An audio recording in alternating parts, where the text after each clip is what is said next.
नमस्कार दोस्तों, मैं Sandeep Kumar Dubey SK Dubey biology class में आप सभी का स्वागत करता हूं। जैसा कि जानते हैं कि आप लोगों की परीक्षाएं शुरू हो चुकी हैं उत्तर प्रदेश बोर्ड की। कल हिंदी का पेपर था। आशा करते हैं कि सबकी पेपर बहुत अच्छी हुई होगी, अच्छे से आप लिख के आए होंगे ताकि आपको अच्छा अंक आगे हो सके। अब अगली पेपर आप लोगों की अंग्रेजी की है, उसके बाद बायोलॉजी की। चूंकि हम बायोलॉजी पढ़ते हैं और पढ़ाते हैं, इसलिए हम लोग चर्चा बायोलॉजी के बारे में करेंगे। जीव विज्ञान हमको हर हालत में, जीव विज्ञान में हमको हर हालत में क्या करना है, 65 प्लस लेके आना है, 60 प्लस 65 प्लस लेके आना है। क्योंकि पूरी साल जो हमने फोकस की है वह जीव विज्ञान पे की है।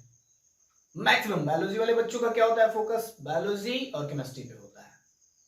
ठीक है, तो अब चूंकि उससे कम आए तो फिर क्या फायदा। पूरे सत्र में इतना बढ़िया मस्त से पढ़ा गया हम लोग और 60 से कम आए तो उसका कोई मतलब नहीं रह जाएगा। 60 प्लस होना चाहिए। अगर 60 मान लीजिए आपकी थियरी में आती है और प्रैक्टिकल में आपकी 30 मिलती है तो आपको 90 प्लस मार्क होंगे, 90 मार्क होंगे। और इससे अधिक मिलता है इसमें थियरी में तो आपके 90 प्लस मार्क। और इतना तो हमको आना चाहिए, 90 प्लस होना चाहिए बायो में। ठीक है, आइए कुछ इंपॉर्टेंट क्वेश्चन की बात आप लोग करते थे कि कुछ इंपॉर्टेंट बता दीजिए, इंपॉर्टेंट बता दीजिए। हालांकि गैस पेपर सही नहीं होता है, हाँ? गैस कभी कभी गैस बन के उड़ जाता है, लेकिन कुछ क्वेश्चन हम बनाना सीख लें जिससे हमारी अच्छी मार्क्स आ सके बायो में, तो उसको आज हम लोग अध्ययन करेंगे। ठीक है, कुछ क्वेश्चन हम बताएंगे, आंसर आप खुद से बनाएंगे अब, क्योंकि अब समय नहीं रह गया है।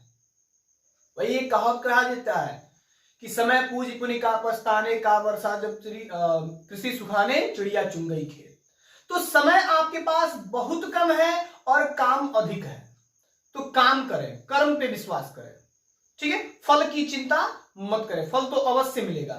तो हमारी जो बायो की सेक्शन है उसमें पहली जो इकाई है वह जनन इकाई है। पहली जो इकाई है वह जनन इकाई है।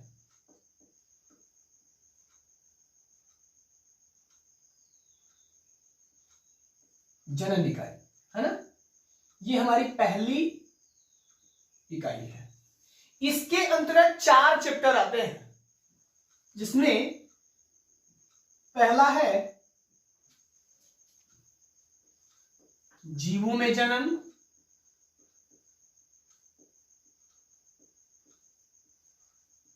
Reproduction in organism. दूसरा है पुष्पीय पादपों में, पुष्पीय पादपों में लैंगिक जनन।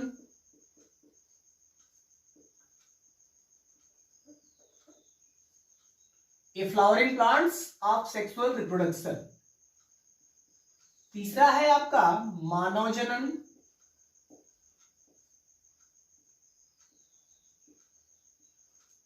मानव जनन, ह्यूमन रिप्रोडक्शन। देन लास्ट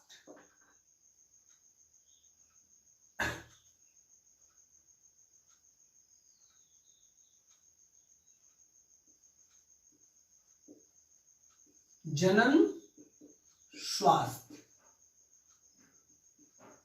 जनन स्वास्थ्य। ठीक है, अब इन चारों में आपको इंपॉर्टेंट प्रश्न बनाने हैं। कैसे आप प्रश्न बनाना सीख गए तो समझ लीजिए कि आपका बेड़ा पार है ना। प्रश्न बनाना सीखिए। हालांकि ऐसा कोई टॉपिक इसमें नहीं है कि जो आपको पढ़ाया नहीं गया है। और मैं बता दूं कि कुछ टॉपिक्स जो है एक दूसरे से रिलेटेड है, संबंधित है।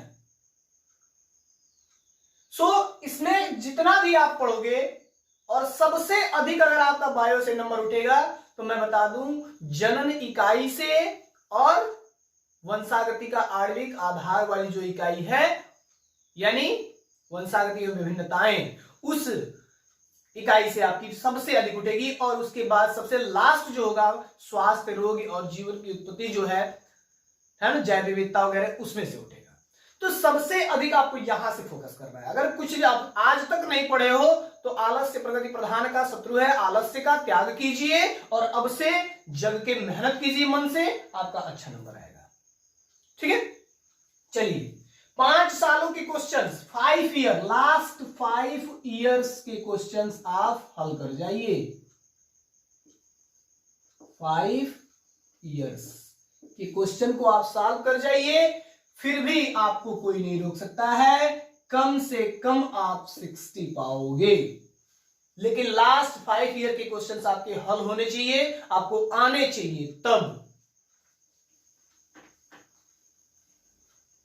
पिछले 5 सालों के प्रश्न पत्र हल कर जाइए, ये सबसे बड़ा अभ्यास होता है। चलिए, जीवों में जनन शब्द की बात हुई है, जनन किसे कहते हैं? तो आपको पता है कि जब कोई जीव अपने ही स्वरूप, रंग, आकृति की एक नए संतति को जन्म देने का कार्य करती है, उसे हम जनन प्रक्रिया के नाम से जानते हैं। ठीक है, अब जनन को मुख्य रूप से कितने भागों में बांटा गया है? तो हमने बताया था मुख्य रूप से 3 भागों में बांटा गया है। वर्धी जनन, वर्धी जनन को कायिक जनन भी कहा जाता है, वर्धी जनन, कायिक जनन। ठीक है, दूसरा अलैंगिक जनन और तीसरा लैंगिक जनन, वेजिटेटिव रिप्रोडक्शन। जनन को कितने शब्द में बांटा गया था? 3 भागों में मुख्य रूप से। पहला था वर्धी या कायिक जनन, दूसरा जो हमारा था वो कौन सा था? अलैंगिक, और तीसरा जो था वह लैंगिक जनन। ठीक है, वेजिटेटिव रिप्रोडक्शन, एसेक्सुअल रिप्रोडक्शन और सेक्सुअल रिप्रोडक्शन, ये 3 टॉपिक। अब इन तीनों को हमको जानना होगा। तो सबसे पहला जो मैं बता दूं आपको कि पहले चैप्टर का जो संबंधित है जीवों में जनन से, वह सबसे अधिक क्वेश्चंस आएंगे तो वर्धी या कायिक, अलैंगिक। लैंगिक की चर्चा वहां पे बहुत कम है। ठीक है, लैंगिक की शुरू ही हो रही है, देखिए दूसरे चैप्टर से, लैंगिक जनन, पुष्पीय पौधों में लैंगिक जनन या पुष्पीय पादपों में लैंगिक जनन। ठीक है, तो वर्धी मतलब जड़ तना पत्ती की सहायता से, यह किससे पाई जाती है? पौधों में पाई जाती है, और जड़ तना पत्ती के द्वारा ही एक नए संतति की निर्माण हो जाती है। उस प्रक्रिया को हम वर्धी या कायिक जनन के नाम से जानते हैं। उसके बाद बात आती है अलैंगिक जनन किसे कहते हैं? तो अलैंगिक जनन जब किसी एक ही जनक के द्वारा एक नए संतति की उत्पत्ति हो जाती है, उस प्रक्रिया को हम अलैंगिक जनन के नाम से जानते हैं। नर हो या मादा हो, उसके द्वारा एक नए जीव की उत्पत्ति हो जाए, उस प्रक्रिया को हम अलैंगिक जनन कहते हैं। अलैंगिक जनन को हम क्लोन शब्द के नाम से भी जानते हैं, यानी क्लोन भी कहा जाता है। लैंगिक जनन में क्या होता है? जब परस्पर 2 युग्मक, नर तथा मादा युग्मक आपस में संलयन कर एक नए संतति को जन्म देते हैं, निर्माण करते हैं, उस प्रक्रिया को हम लैंगिक जनन कहते हैं। ठीक है, अब यहाँ पे वर्धी और कायिक जनन को भी वर्गीकृत किया गया बाबू, है ना? तो इसमें बहुत सारी वर्गीकृत है, जैसे 2 भागों में बांटा गया है इसको। वर्धी या कायिक जनन को कितने भागों में? 2 भागों में। एक को हम कहते हैं प्राकृतिक कायिक प्रवर्धन, प्राकृतिक कायिक प्रवर्धन, और दूसरा हम जानते हैं कृत्रिम कायिक प्रवर्धन। कृत्रिम, प्राकृतिक जड़ तना पत्ती या किसी अन्य उभार की सहायता से एक नए पौधे की जन्म हो जाती है, निर्माण हो जाती है, उस प्रक्रिया को हम प्राकृतिक कायिक प्रवर्धन कहते हैं, जिसमें भूमिगत तना, भूवस्तारिका, कंद, प्रकंद, घनकंद, सल्ककंद, ये सब आपको पढ़ाया गया है। ठीक है, तो वहां से भी कुछ क्वेश्चंस आते हैं। अगर इससे पहले चैप्टर से जो क्वेश्चंस आएंगे वो यहीं से आएंगे कि जनन किसे कहते हैं, या फिर कायिक प्रवर्धन प्रक्रिया को प्राकृतिक कायिक प्रवर्धन, प्रवर्धन शब्द जो आएगा वह भी प्रजनन से ही है रिलेटेड। ठीक है, तो यहां से आएगा। कृत्रिम कायिक प्रवर्धन सियान हो गया, रोपण हो गया, कलम लगाना, आपको बताया गया था। जड़ तथा एदा का निर्माण कर एक नए पौधे की निर्मित किया जाता है, उसको हम क्या कहते हैं? कृत्रिम कायिक प्रवर्धन कहते हैं। उसमें सियान हो गया, रोपड़ हो गया, है ना। उसके बाद अलैंगिक जनन, जब किसी एक ही जनक के द्वारा नर तथा मादा युग्मकों का विकास हो जाता है। ठीक है, जब किसी एक ही जनक के द्वारा नए संतति की उत्पत्ति हो जाती है, उसको हम अलैंगिक जनन प्रक्रिया के नाम से जानते हैं। लैंगिक जनन प्रक्रिया किसे कहते हैं? तो अभी बताया हमने कि नर एवं मादा युग्मकों के परस्पर संलयन की प्रक्रिया को ही हम क्या कहते हैं? लैंगिक जनन कहते हैं। अब लैंगिक जनन को कितने अलैंगिक जनन कितने प्रकार के होते हैं बेटा? तो 4 प्रकार के होते हैं अलैंगिक जनन। अलैंगिक जनन यहां पे मैं थोड़ा सा नीचे करके बना दे रहा हूं।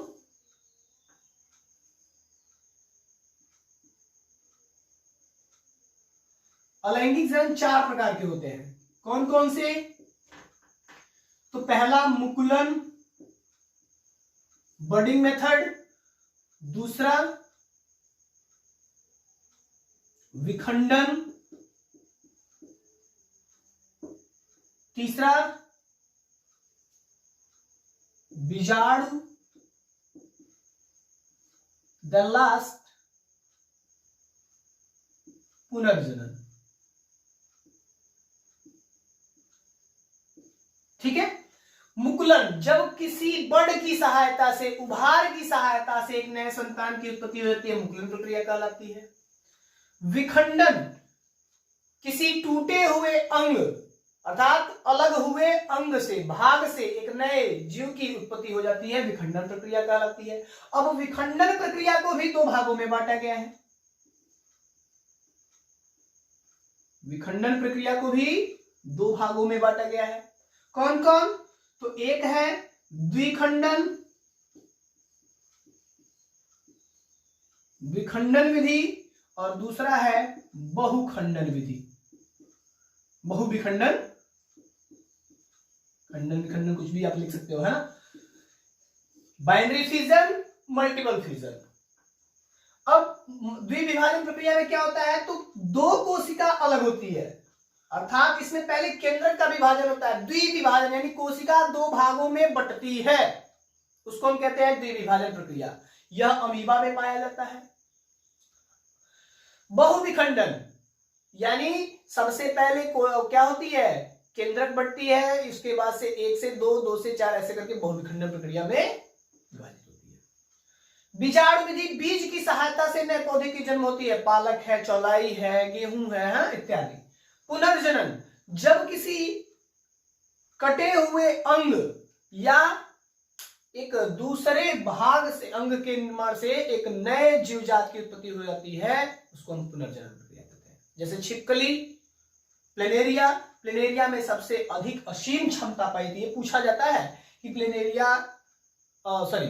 पुनर्जनन प्रक्रिया सबसे सर्वाधिक किसमें पाई जाती है? तो आप प्लेनेरिया का ऑप्शन है। असीम क्षमता पाई जाती है, जितने भागों में काटो उतना ही प्लेनेरिया का निर्माण होता है। बात करेंगे लैंगिक जनन की। लैंगिक जनन किसे कहते हैं बेटा?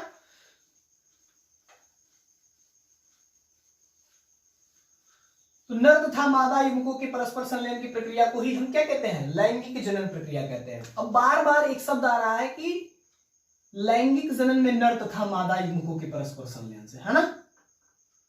तो कहीं ना कहीं नर तथा मादा युग्मक बने होंगे ना, तो इसको भी कितने भागों में बांटा गया है? 3 भागों में लैंगिक जनन को। कैसे? तो पहला है निषेचन पूर्व घटना, निषेचन पूर्व घटना। दूसरा है निषेचन, और तीसरा है निषेचन पश्च घटना। निषेचन पश्च घटना, है ना। प्री फर्टिलाइजेशन प्रिवेंट, फर्टिलाइजेशन और एक्स फर्टिलाइजेशन प्रिवेंट, ये 3 घटनाएं होती हैं। निषेचन पूर्व घटना में होता क्या है?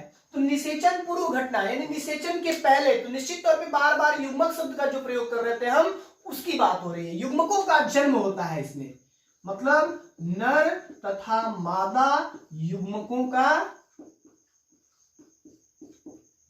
का जन्म होता है, निर्माण होता है।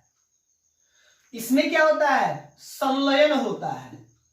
संलयन का मतलब होता है मिलना, संलयन होता है किसका? नर तथा मादा युग्मकों का।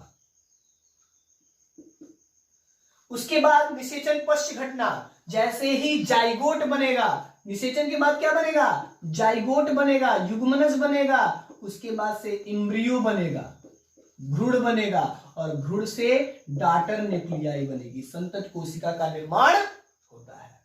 ठीक है, अब बात करते हैं, एक क्वेश्चन आता है कि बाह्य निषेचन किसे कहते हैं? निषेचन शब्द में ही निषेचन को कितने भागों में बांटा गया है? 2 भागों में बांटा गया है, अंतः निषेचन, बाह्य निषेचन।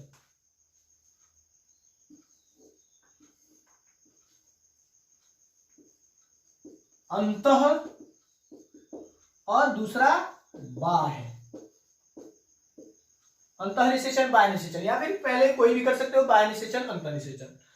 अंतः का मतलब शरीर के अंदर, निषेचन की वह प्रक्रिया जो जीव के शरीर के अंदर होती है, अंतः निषेचन कहलाती है। बाह्य निषेचन जो शरीर के बाहर होती है, जीव के शरीर के बाहर होती है निषेचन प्रक्रिया, उस प्रक्रिया को हम बाह्य निषेचन कहते हैं। ये जो बाह्य निषेचन होता है वह सर्वाधिक रूप से एम्फीबियंस में पाए जाते हैं, कुछ रेप्टाइल्स भी होते हैं जिसमें पाए जाते हैं, है ना, फ्रॉग, ठीक है, मछली, फिश, उसके बाद से कुछ रेप्टाइल्स हैं जैसे सर्प वगैरह ले लीजिए, है ना। उसके बाद सॉरी सर्प नहीं, यहाँ पे रेप्टाइल्स में आप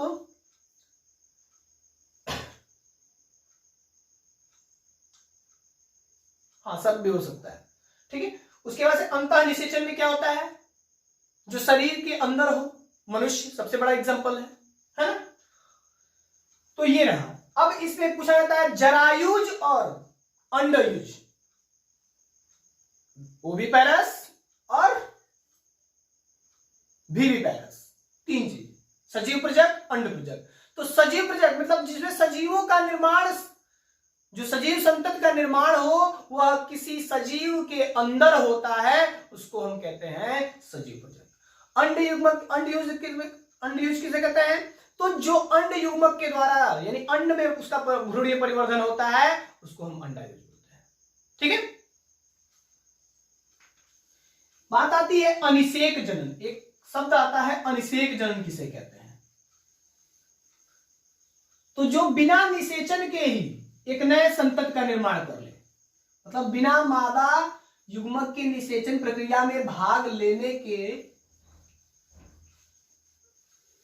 से ही क्या कर ले, एक नए जीव संतति का निर्माण कर लेता है, अनिषेक जनन कहलाता है। पूछा जाता है कि सबसे अधिक अनिषेक जनन किसमें पाया जाता है? तो मधुमक्खी, मधुमक्खियों में हुआ, टर्कियों में होता है ना। तो टर्की बस मुर्गी आप सामान्य भाषा में बोलते हो, है ना। अनिषेक जनन, अनिषेक जनन, पार्थिनोजेनेसिस शब्द ही है ना।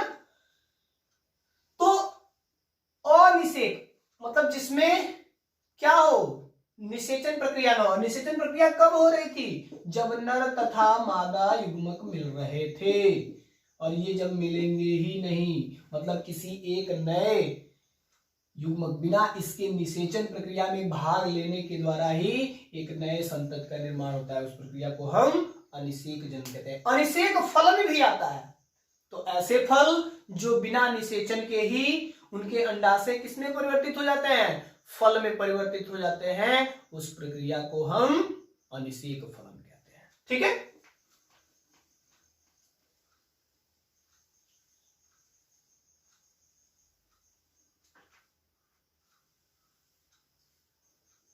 दूसरे चैप्टर में आप जैसे ही पूछते हो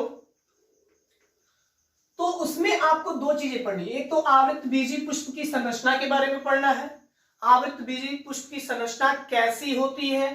तो पूरी की पूरी आवृत्त बीजी पुष्प की संरचना मैं आपको पढ़ाया था, याद आ रहा होगा।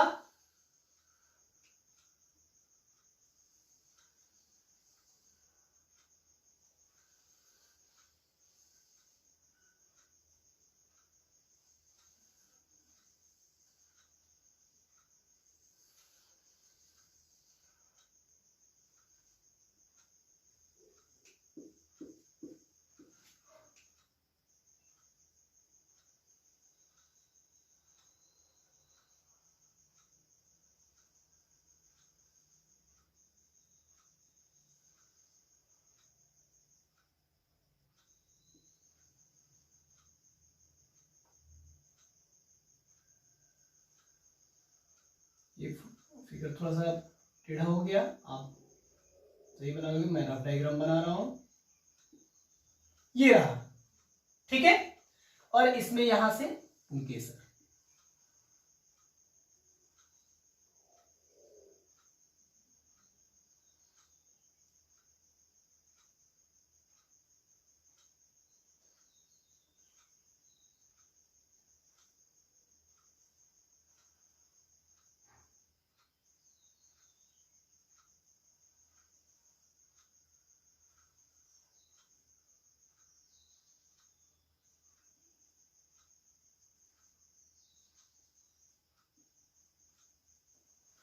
ठीक है। ये हमारा अब इधर भी रहेगा, मैं बना ले रहा हूं रफ डायग्राम में, है ना। तो ये पूरी की पूरी आवृत्त बीज पुष्प की संरचना होगी। अब मैंने बताया था कि जिसमें पुष्प टीका रहता है उसको हम कहते हैं पुष्पासन, हिंदी में पुष्पासन और अंग्रेजी में थैलमस। उसके बाद वाले को हरे पत्ती रूपी संरचना को हम कहते हैं बाह्य दल। क्या कहते हैं? बाह्य दल, कैलिक्स। उसके बाद से रंगीन पत्ती रूपी संरचना को हम क्या कहते हैं? कोरोला, है ना। उसके ठीक ऊपर के भाग को हम कहते हैं पूतंतु, फिलामेंट। उसके ठीक जहां पे ये जुड़ा रहता है उसको हम कहते हैं संयोजी, कनेक्टिव। और सबसे ऊपर वाले अग्र थैली रूपी संरचना को हम कहते हैं पुमंग। ये हो गया हमारा पुमंग, एंड्रोसियम। उसके बाद से परागकोश, परागकोश, एंथर। और इसमें जो कण रूपी संरचना आपको दिख रहा है उसको हम कहते हैं परागकण, परागकण, पॉलन ग्रेन, है ना। इस बल्ब रूपी संरचना को अर्थात क्या है, सुराही रूपी संरचना को हम उल्टी बल्ब रूपी कहें या फिर सुराही रूपी संरचना को हम क्या कहते हैं? सबसे ऊपर वाले भाग को स्टिग्मा कहते हैं, वर्तिकाग्र हिंदी में। उसके बाद से स्टाइल होता है, वर्तिका। और बीच के भाग को अंडाशय, अंडाशय में क्या होता है? बीजांड का निर्माण होता है। और यहां पे क्या है? कोशिका होती है भ्रूणीय परिवर्धन की, जिसमें 3 ऊपर की तरफ एंटीपोडल सेल्स होती हैं, 3 नीचे की तरफ कोशिकाएं होती हैं, दो बीच में द्विध्रुवीय कोशिका के रूप में पाई जाती है। ठीक है। तो इस फ्लावर्स के बारे में अगर आप पढ़ लिए तो समझिए कि ये चैप्टर ही क्या है? समाप्त है, क्योंकि मैक्सिमम इसी से क्वेश्चन बनेंगे। अब क्या होगा? एक को नर भाग के रूप में पढ़ेंगे, दूसरे को मादा के रूप में पढ़ेंगे। मतलब एक में लघु बीजाणु और एक में गुरु बीजाणु। भ्रूणीय परिवर्धन, फल का निर्माण कैसे होता है। तो ऐसे कुछ क्वेश्चंस हैं जो आप तैयार करोगे। पुष्प पढ़िए अच्छे से, आपका पूरा तैयार। मैंने क्या बोला? पराग कोश। अब इसकी अगर नर भाग को पढ़ते हो तो लघु बीजाणु जनन, एक पराग कोश में 2 पालियां होती हैं, जिसका अनुदैर्घ्य काट का अध्ययन करने पे आप क्या करते हो? 4 लघु बीजाणु धानी का निर्माण होता है। ऐसे पढ़ाया गया था आपको, याद कीजिएगा। तो ये हमारा लघु बीजाणु धानी हो गया, और इस लघु बीजाणु धानी में ही पराग कणों का निर्माण होता है। ठीक है, जिसमें नर युग्मक जन्म लेते हैं। गुरु बीजाणु जनन आपको बताया गया है। गुरु बीजाणु मतलब इसको दीर्घ बीजाणु जनन भी कभी कहीं कहीं बोला गया है, गुरु बीजाणु को, है ना। तो इसमें मादा कोशिका का निर्माण होता है। अब इसमें क्या होता है? पहले संतति कोशिका का निर्माण होती है, एक कोशिका बढ़ती है समसूत्री विभाजन की सहायता से, फिर 2 बनती है, फिर अणुसूत्री विभाजन होता है, फिर 4 बनती है, 4 से फिर 8 बनती है, 8 में 3 ऊपर की तरफ, 3 नीचे की तरफ और 2 बीच में चली जाती है। यह भ्रूणीय परिवर्तन है। त्रिसमेकन प्रक्रिया पूछा जाता है, सबसे अधिक पूछा गया है कि त्रिसमेकन प्रक्रिया क्या है। तो त्रिसमेकन, जब 2n कोशिका, जब n नंबर की कोशिका 2n से संलयन करती है तो 3n का निर्माण हो जाता है। इस प्रक्रिया को हम त्रिसमेकन कहते हैं। भ्रूणीय कोश का परिवर्धन कहा जाता है। ठीक है। अब इसके बाद बात करते हैं हम क्वेश्चंस जो पूछे जाते हैं तीसरे चैप्टर से। वृषण की अनुदैर्घ्य काट का नामांकित चित्र बनाइए। तो आपको चित्र बताया गया था। फिर पूछा जाता है मादा जनन तंत्र की नामांकित, स्वच्छ नामांकित चित्र बनाइए। तो मादा जनन तंत्र का भी बताया गया था आपको। ये हो गया हमारा वृषण की संरचना। ये हमारे टेस्टिकुलर लाक्यूल्स हो गए, जिनकी संख्या 250 के करीब होती है। इसमें नलिका रूपी संरचना पाई जाती है, जिसको हम शुक्रजन नलिका कहते हैं, है ना।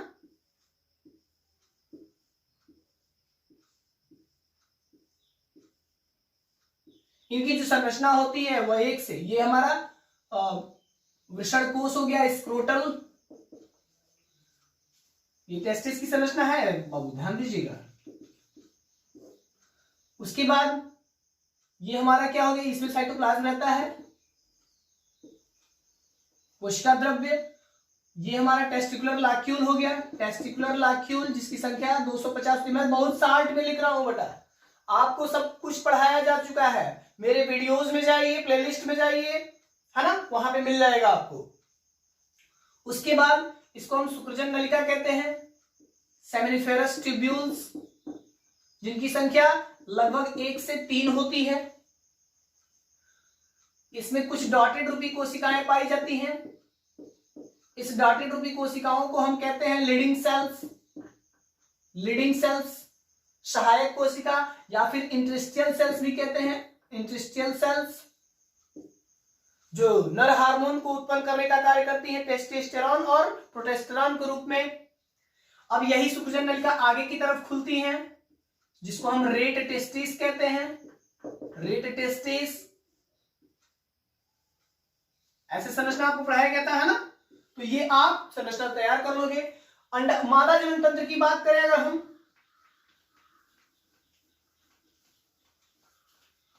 अब एक दिन में आपको पूरा तो बताया नहीं जा सकता है, किंतु मैं एक इकाई को उठाऊंगा और आपको कुछ इंपॉर्टेंट क्वेश्चन बता दूंगा, आप पढ़ लीजिएगा, है ना। मादा जनन तंत्र ऐसे आप क्या कर लोगे, बना लोगे, ये हमारा मादा जनन तंत्र हो जाएगा। इसको भी हम लोग बना लिए।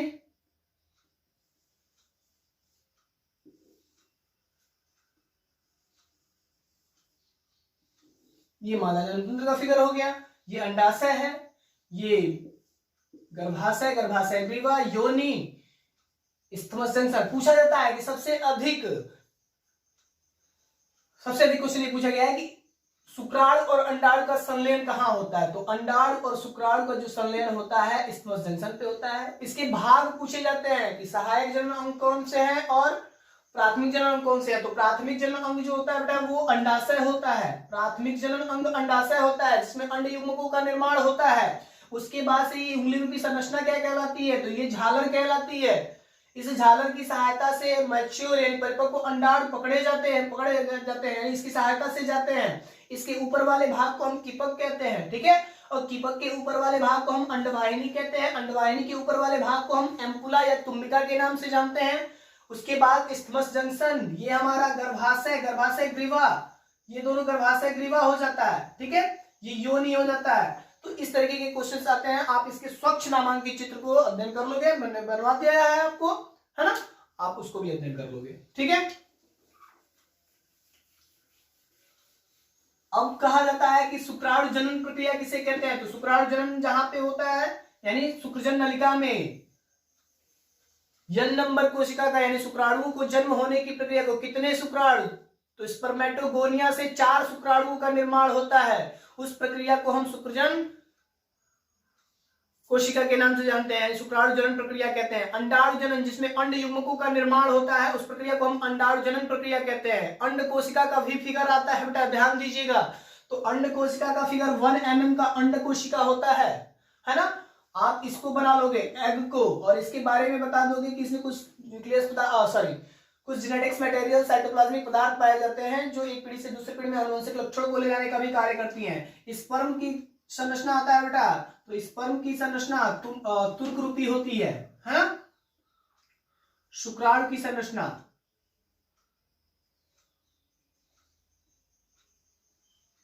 अब यहां से इस 3 भाग में ये डिवाइड होता है।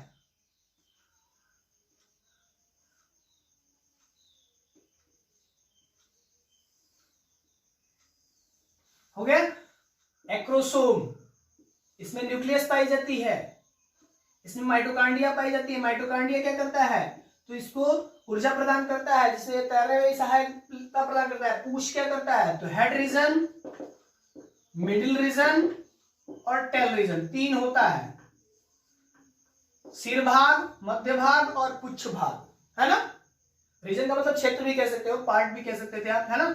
वो आपके ऊपर डिपेंड करता है, कॉमन सेंस के ऊपर, ठीक है।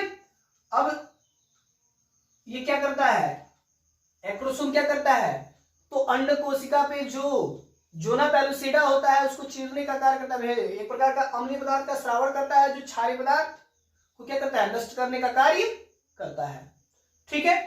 ये न्यूक्लियस क्या करता है, तो आनुवंशिक पदार्थों को ले जाने का कार्य करता है। माइटोकॉन्ड्रिया क्या करता है, तो ऊर्जा प्रदान करता है। पुक्ष क्या करता है, तो तैरने में, स्विमिंग, एक स्थान से दूसरे स्थान में गमन करने का कार्य करता है, ठीक है।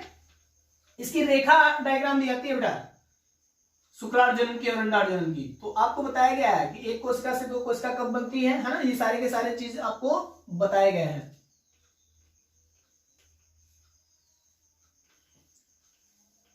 उसके बाद से सबसे अधिक क्वेश्चन पूछा गया है, परिवार नियोजन प्रक्रिया किसे कहते हैं। तो ध्यान दीजिएगा बेटा, परिवार नियोजन प्रक्रिया को आप बताइएगा सही है, लेकिन कहानी मत बनाइएगा, है।